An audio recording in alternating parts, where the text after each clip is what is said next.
Hello guys, स्वागत है आपका मेरे चैनल में। आज मैं आपके लिए लेके आई हूँ फ्यूचर कंटिन्यूअस टेंस। इस टेंस के सीरीज में आज हम अपूर्ण भविष्यकाल देखेंगे, उसके फॉर्म देखेंगे, यूजेस देखेंगे, एग्जाम्पल्स देखेंगे। तो बने रहिए एंड तक। सब्सक्राइब कीजिए मेरे चैनल को, लाइक कीजिए, शेयर कीजिए। तो बढ़ते हैं हमारी टॉपिक की तरफ। तो फ्यूचर कंटिन्यूअस टेंस में क्रिया के अंत में या वाक्य के अंत में क्या होता है? रहा होगा, रही होगी, रहे होंगे, ऐसे शब्द आते हैं तो वो क्या होता है? फ्यूचर कंटिन्यूअस टेंस होता है। अभी हम एग्जाम्पल देखेंगे। मैं अपना पाठ याद कर रहा हूँगा। I shall be learning my lesson. Future में, भविष्य में कोई भी घटना उस टाइम पे अगर आप कर रहे होंगे तो ये हम टेंस यूज करेंगे। जैसे अगर फ्यूचर में आप 2 बजे खाना खा रहे होंगे, ये आपको बोलना है, तो आप फ्यूचर कंटिन्यूअस टेंस में बोलेंगे। कल शाम को आप अगर फुटबॉल मैच खेल रहे होंगे, ये आपको बताना है, तो आप फ्यूचर कंटिन्यूअस टेंस यूज करेंगे। कल इस समय वर्षा हो रही होगी। It will B raining at this time tomorrow. आपको यहाँ पे एक स्पेसिफिक टाइम दिया जाता है फ्यूचर में, ठीक है, और उस टाइम पे कोई क्रिया हो रही होगी, तब हम फ्यूचर कंटिन्यूअस टेंस यूज करेंगे। इसमें हम देखेंगे फ्यूचर टेंस हम कहाँ पे यूज करेंगे। Future tense expresses the action that will be ongoing at some time in the future.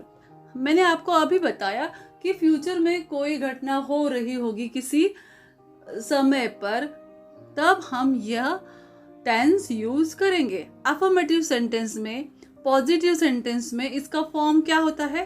पहले हम सब्जेक्ट लगाएंगे, उसके बाद विल बी, उसके बाद वर्ब, उसके बाद उसका ING form. It will be storming tomorrow. Negative sentence में subject plus will not be plus verb का ING form. It will not be storming tomorrow. अभी क्वेश्चन पूछते समय हम बोलेंगे will plus subject plus be plus verb का ING form. Will it be storming tomorrow? ठीक है, ये आप फॉर्म्स अच्छे से देख लीजिए। पहले सब्जेक्ट आता है, फिर विल बी आता है, फिर वर्ब का आईएनजी फॉर्म। ठीक है, आगे बढ़ते हैं। पॉजिटिव सेंटेंस देखेंगे हम। It will be raining at this time tomorrow. He will be visiting his friends this time next week. She will be watching TV. This time tomorrow, we will be working on our project. They will be writing letter to each other. अभी हम negative sentence देखेंगे। He will not, won't be visiting his friends this time next week.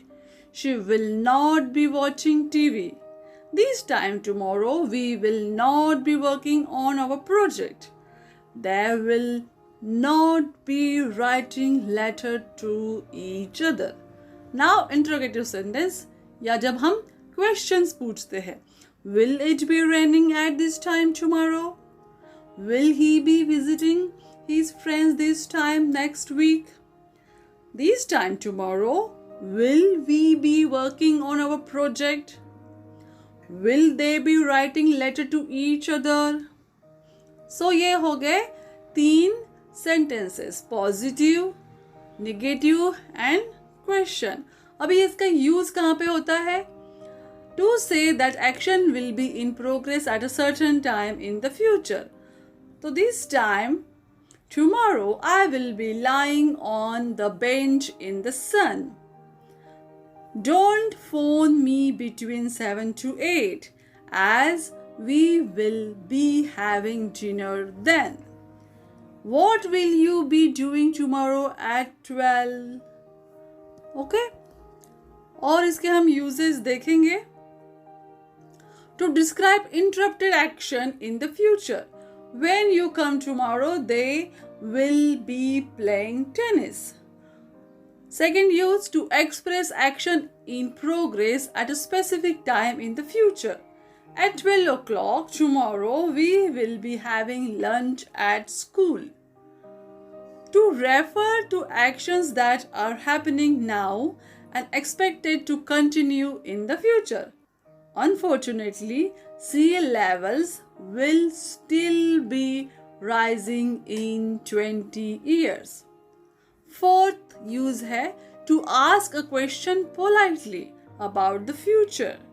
Will you be bringing your friend to the party tonight? Next, fifth use है to emphasize future plans and intention. He will be coming to visit us next week. To describe atmosphere in the future. When I arrive the party, everybody will be celebrating. Some will be dancing. To express parallel action or series of parallel actions in the future.